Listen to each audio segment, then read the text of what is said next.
wanaagsan hibo.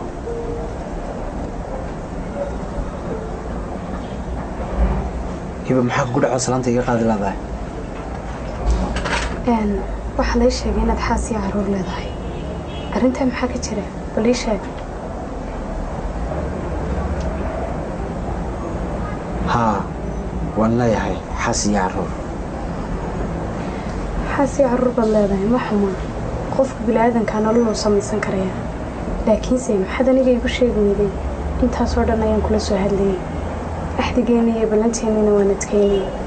maxaad miskiinka isaga dhigaysad aniga ila soo hadli weyday? bal ii sheeg. ballantii axdiga maan doonin inaan ka baxo, laakiin aabba ayaa qasbay. waad ogtahay aniga aabbahay keligii baa dunida ii jooga, isagana cidaan aniga ahayn ma haysto. wuxuu yidhahda waan ku khasbanaya mar walba inaan qaato. hiba adiga waan ku jeclahay, horena waan ku jeclaa, haddana waan ku jeclaanayaa. laakiin aabba amarkiisa inaan qaato waan ku khasbanaaday. meelaan uga gudbana waan garan waayay. ma xumo warsame qofka bini'aadanka inuu nolol samaysto waxaas yeesho. ma ogtahay se inaan adiga daraadda aan u shaqayn jiray si aan adiga kaaga fikirayay? mana ogtahay inaan adiga daraadda halkan u imi? taasi kaama dhaadhacsana ayaan u malaynayaa. waayahay hadduu aabbaha kugu khasbay arrintan guurka dhibaato male, waa nolol cusub oo kugu soo korodhay. laakiin waxaa ka qurux badnaan lahayd adigoo ii sheega si aan kuugu hambalyeeyo. hiba aniga qof aan adiga ahayn nolosha inaan la qaato weligay kuma riyoonin. sida aan ku jeclan adigaba wada ogey. laakiin sheekadan waxay igu noqotay sheeko aan aniga iga weynaatay. dhinacaan u dhaafan waan garan waayay. wax kastana diyaar waxaan u ahay inaan sameeyo si adiga aan nolol kula qaato. waayo nolosha adigaan kula qaadanayaa oo nolosha aan rabo. haddii ay dhabkaa tahay arrinkani, anigu hal shardi ayaan wataa. waxaan ku kala ogaanayaa inaad noloshayda iyo aayahayga dambe aad doonaysa. muxuu yahay shardigaas? shardigan aan wataa wuxuu yahay inaad xaaskaaga soo furtid si ay nolol u wadaagno labadeena.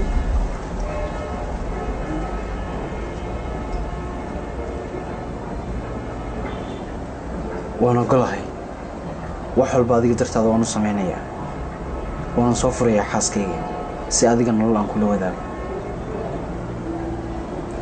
aad baad ugu mahadsan tahay arrinkan inaad iga yeeshi. caawana waa inaad ila soo hadashaa sida ugu dhaqsaa badanahay si aan u ogaado gabadha inaad furtay. waayo jacayl dartii ayaad arrintan u samaynaysaa. aniguna waxaan kaaga ballan qaadayaa inaan Sweden ku geynayo arooskeenuna oo Hargeysa ka dhacayo. waayahay wax walba aan kula soo socodsiinayay. imikana nabaday.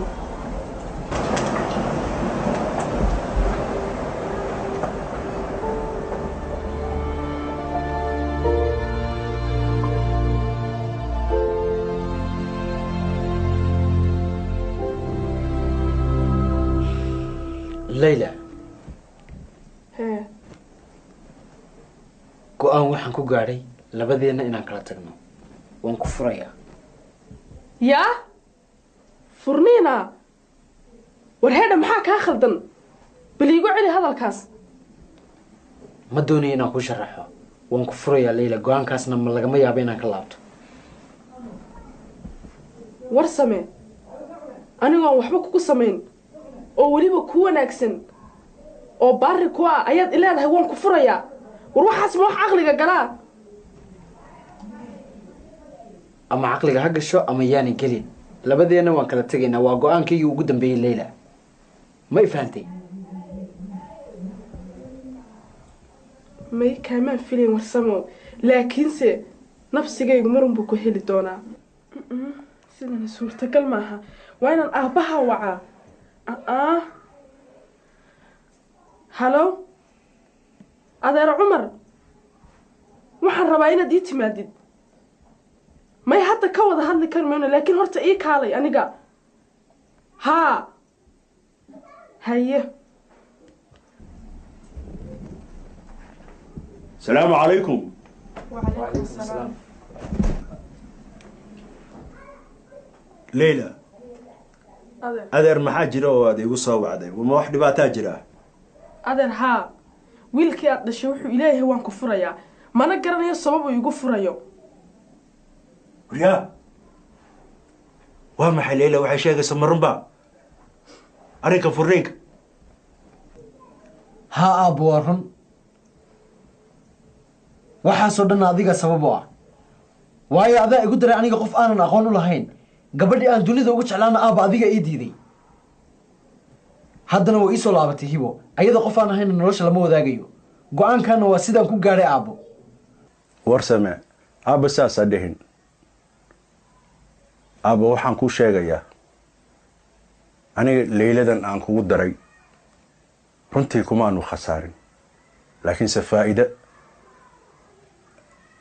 ayay noo tahay maadaama ani adiga markii hore aan laba ahayn laakiinse Leila wayna badisay 4 baan noqonay faa'iido ayay noo tahay beertii aad beertay miraheedii waa kuwan caruurta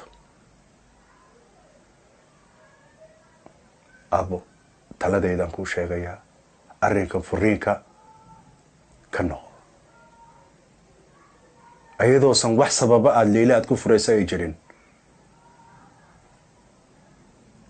saasaan kugula tali lahaa fudeedkana iskala furiinkana ciyaar maahin aabo udaa go-aanka uu gaadhay warsame maanta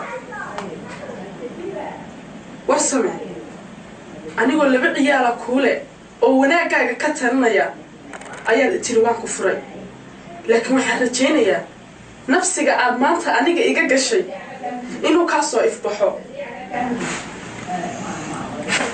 warsame gabadha miskiinta saan ooynaysa oo godobaad ka gashay ma garatay oo ku wanaagsan waxaad samaysay laakiin ani hal shay ayaan ku sheegayaa waa kaa way aragsanaa aabahaan waa ku dhalay waxaana maskaxdaada inayna ka imaanin balse gabadhaas ay waxaan kugu soo shubtay laakiinse waxaan kuu sheegayaa inay gabadhaas gudka ku ridi doonto taladeedana maalin maalmaha ka mid ah ayaa soo xasuusan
قلت عاديشان دستك لا قلودا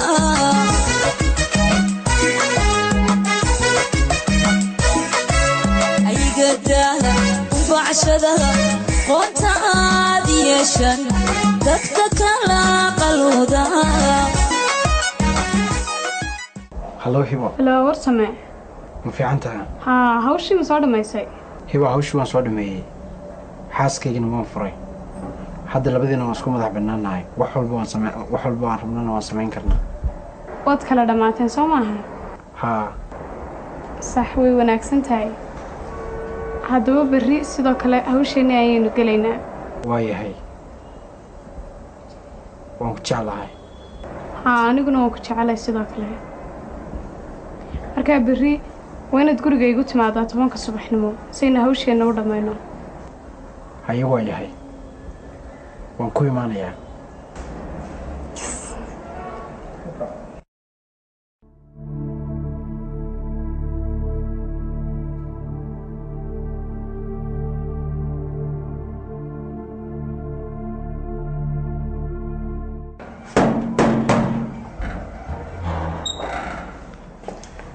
صباح وناكسن هبا waxaanu wanaagsan walaal maanta hiban balansaneen iyada halkan igu balamisay ii yeedhay waxaan doonayaa markaa inaad igu yeedhay وميانad ogeyn hiba xali ayay tagtay faleedka xali ayay ku qornayd waanay tagtay saakana way nagala soo heshay waanay nabad qab tagtay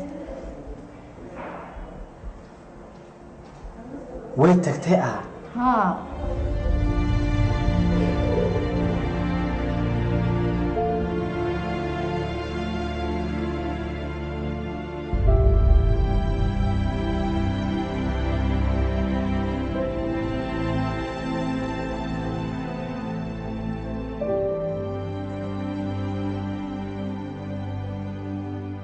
aniguna waxaan kaaga ballan qaadayaa inaan Sweden ku geynayo arooskeenuna oo Hargeysa ka dhacayo